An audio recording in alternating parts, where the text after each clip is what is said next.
Bonjour mesdames et messieurs, bienvenue à cette table ronde intitulée La fantaisie, une lecture plaisir.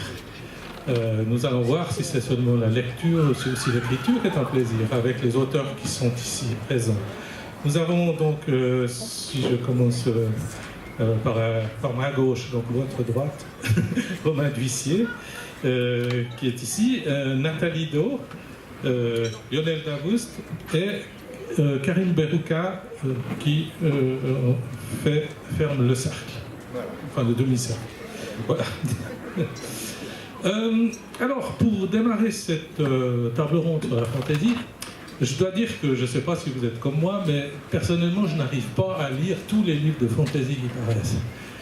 Parce que il y a beaucoup de productions, il y a beaucoup d'histoires, il y a des univers très différents, créés par des auteurs différents aussi. Et ce qui va nous être intéressant, justement, c'est de voir quels sont ces univers et de plonger un petit peu dans les univers des auteurs ici présents.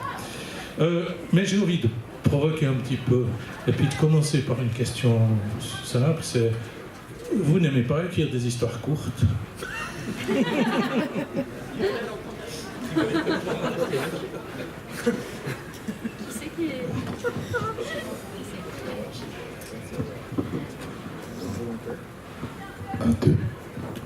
Bon, alors j'en ai plein. J'ai même commencé essentiellement par ça. Et puis, à un moment donné, à force qu'on me dise vous pourriez pas les faire un petit peu plus loin, monsieur Cadbury? Bah voilà, j'ai donc aussi fait des gros pavés, mais des histoires courtes, j'en ai plein. Donc si ça t'intéresse, viens me voir. Très volontiers. J'en ai lu une ou deux d'ailleurs. Lionel, je crois savoir qu'à l'époque, tu disais que j'ai une revue de... Mon camarade vient de dire que tu t'es fait avoir concernant la question, parce que oui, moi je suis multirécidiviste voilà, de dire que les séries se rallongent. C'est pas ma faute. C'est les histoires, elles ont une dynamique, elles ont une longueur qui est la leur, et le problème c'est qu'on la découvre parfois en cours de route, en cours d'écriture, et parfois on sous-estime l'envergure du projet. On se rend compte que c'était beaucoup plus large que ce qu'on avait imaginé. Peut-être que si on avait mesuré à quel point c'était large, on n'aurait jamais osé mettre le doigt dedans, d'ailleurs, parce que c'était devenu un truc de dingue. Donc c'est juste que c'est l'histoire qui impose sa dynamique, et après on se retrouve bêtement à dire: alors ma trilogie elle va faire en fait 4 tomes, en fait vous savez quoi, ma tétralogie elle va en faire 5. En fait, vous savez quoi, mon volume 3, il va faire 800 pages. Voilà. Mais c'est parce que c'est l'histoire qui l'impose, en fait, et que moi, je suis juste au service de l'histoire et d'essayer de la servir le mieux possible. De mon côté, moi, je sais pas si ça peut s'appliquer à moi, puisque ma trilogie modeste équivaut à peu près à un tome de Lionel. Donc, je sais pas si c'est si long que ça, en fait. Mais non, mais comme il dit, c'est vrai que l'histoire l'impose. À un moment, on découpe, on fait notre plan, on découpe nos chapitres, et on s'aperçoit qu'on aura besoin de temps de place, au minimum. Donc effectivement, on a parfois des surprises en l'écrivant. Mais ce serait dommage de se restreindre. Après, disons qu'on planifie à la base le projet, on sait qu'il va être d'une certaine longueur. Il peut dépasser, effectivement, on peut avoir la surprise, mais si on veut écrire une histoire plus courte, un roman, un one-shot ou quelque chose de plus ramassé, je pense qu'on s'arrange avant, au moment vraiment où on a l'idée de l'histoire, où on crée le plan. C'est peut-être à ce moment-là qu'on va se dire, bon ça, je pourrais pas faire une trilogie avec ça, ça va être une bonne histoire dynamique ou assez ramassée, donc je vais faire un bon one-shot volume. Là par contre, je vais avoir besoin, elle va se construire en plusieurs actes, qui pourrait correspondre à plusieurs tomes, donc je vais aller dans cette direction, et donc c'est effectivement dans le processus d'écriture qu'on se rend compte de ce dont on a besoin, que ce soit au début ou pendant. On peut pas tricher avec ça en fait, hein. C'est vraiment pas pour gagner plus d'argent, rassurez-vous, c'est pas pour tirer à la ligne comme à l'époque d'Alexandre Dumas ou autre, c'est vraiment qu'on a besoin, on utilise la place dont on a besoin, pour notre plus grand plaisir et celui des lecteurs évidemment. Même question? Bah ouais, moi je suis un petit peu le vilain petit canard, parce que je fais des livres qui sont tout courts en fait. Je fais des trilogies en un volume, donc voilà. Donc voilà, je ne veux pas grand chose à dire. Merci. Donc c'est intéressant de voir que c'est l'histoire qui prend le dessus finalement sur... enfin je dirais pas qu'il prend le dessus sur l'écrivain, mais qui a sa propre dynamique en fait. Et oui. Oui, je dirais que c'est d'autant plus vrai quand on est scriptural, parce que là, ce que disait Romain, c'est faire le plan et tout, c'est les auteurs structuraux, mais moi je suis pas du tout comme ça. Donc je commence mon histoire, je sais à peu près où je veux aller, je sais d'où je pars, je vois à peu près 2-3 endroits par lesquels je veux passer, et tout le reste je le découvre au fur et à mesure. Et parfois j'attaque une histoire en me disant ce sera une nouvelle et elle va prendre de l'ampleur, et à d'autres moments je me dis bon ben tiens je vais faire un roman, et puis oh bon non finalement ça se raconte de façon très courte, et c'est vraiment l'histoire qui commande, on est tous d'accord là-dessus. C'est intéressant la différence entre écrivains scripturaux et structuraux. Hein. C'est-à-dire les structuraux, ils ont besoin de faire un plan avant de commencer à écrire, et les scripturaux, ben, ils laissent l'histoire aller de l'avant. Alors justement, est-ce que vous êtes Nathalie a répondu, mais est-ce que vous êtes des écrivains structuraux ou scripturales? Ouais. Alors comme quoi ça arrive aussi au structurant, parce que moi je suis clairement structural et visiblement, voilà. Alors, en anglais on dit aussi jardinier ou architecte, oui.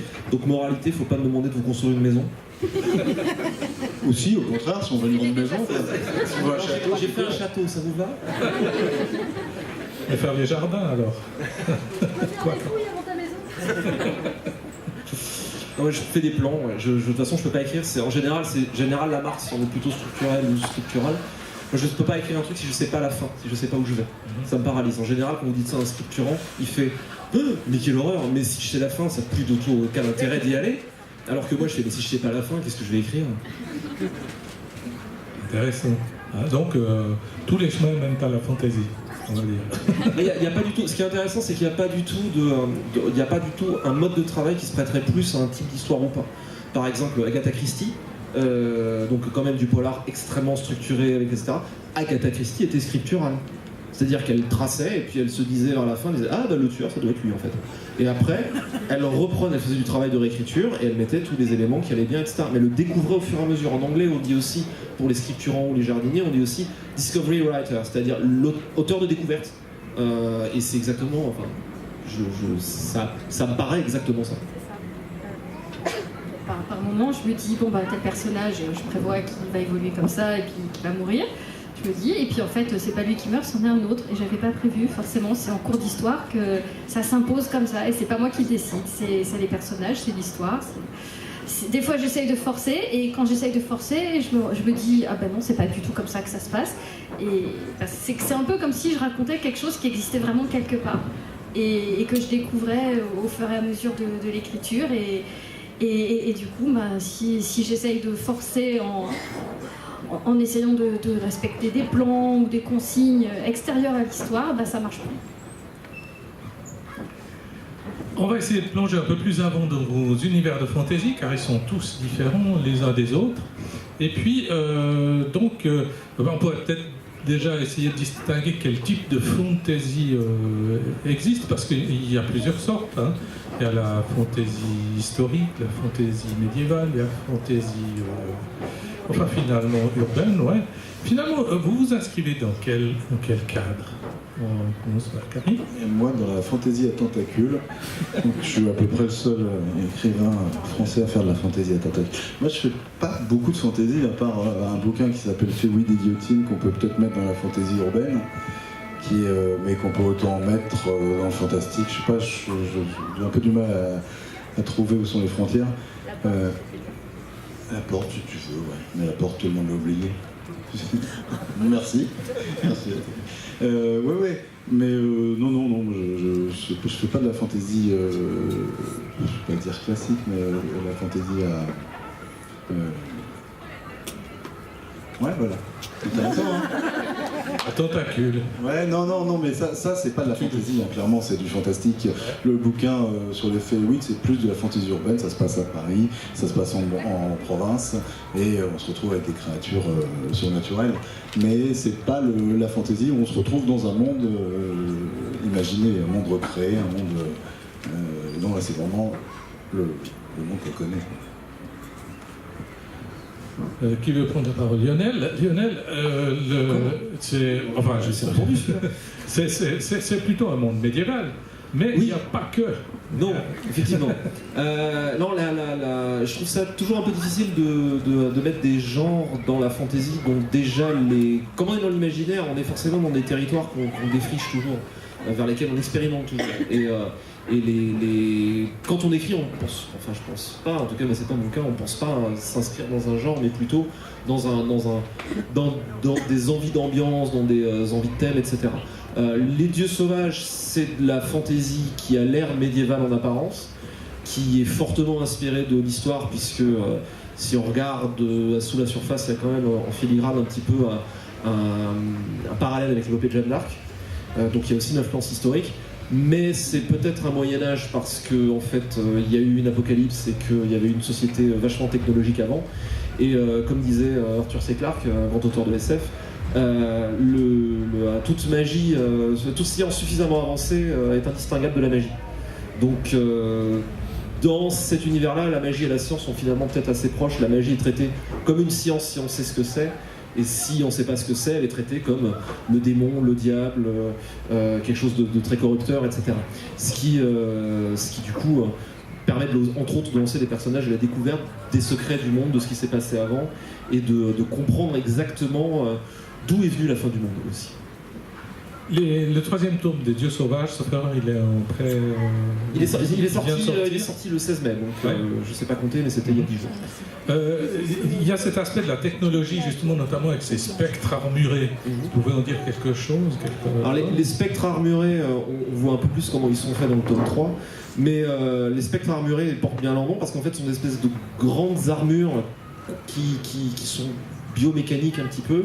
Mais je trouve que c'est un des discours intéressants de la fantasy, c'est que quand on lit de la fantasy qui sont sur des mondes de contes ou mythiques, ou éventuellement la fantasy historique qui sont des mondes médiévaux, mais on est des lecteurs modernes. Donc il s'établit une distance, un discours entre moi, ma sensibilité de lecteur moderne, et l'œuvre d'un auteur contemporain ou presque, mais qui va me parler d'une époque qui est révolue. Et il y a un jeu dans Les Dieux Sauvages où en fait, quand le jeu, c'est que si le lecteur regarde les spectres armurés, il peut se dire mais en fait ça ressemble vachement à des exosquelettes ces trucs-là. Et que c'est peut-être... Alors oui, c'est des armures parce qu'on est dans un monde médiéval, alors les gens voient une espèce de titan de 1,50 m de haut qui est en métal et qui est sillonné de lumière et se dit que c'est un démon et qu'il y a un fantôme qui hanque le truc. Peut-être pas entièrement tort, mais aussi, surtout, il y a un côté... voilà, il y a une espèce de mélange et c'est un jeu qui pour moi est très amusant, c'est de justement prendre les codes de la fantasy mais jouer avec les codes de la SF ensemble, justement pour voilà, c'est un jeu avec le lecteur aussi en se disant bah voilà ce que les personnages qui comprennent pas les codes et qui comprennent pas ce qu'ils voient, mais toi, ça t'évoque quoi et voilà, et avec la multiplicité des points de vue aussi, ça permet de donner un tableau plus vaste au lecteur et peut-être de l'inciter à jouer, à se poser ses propres questions et peut-être d'y réfléchir avant que le récit ne donne les réponses. Chez Nathalie, c'est une autre forme de fantasy à laquelle on se trouve. Enfin, on se trouve en présence d'une autre forme de fantasy. Nathalie, pour moi, c'est de la fantasy beaucoup plus énigmatique, plus poétique.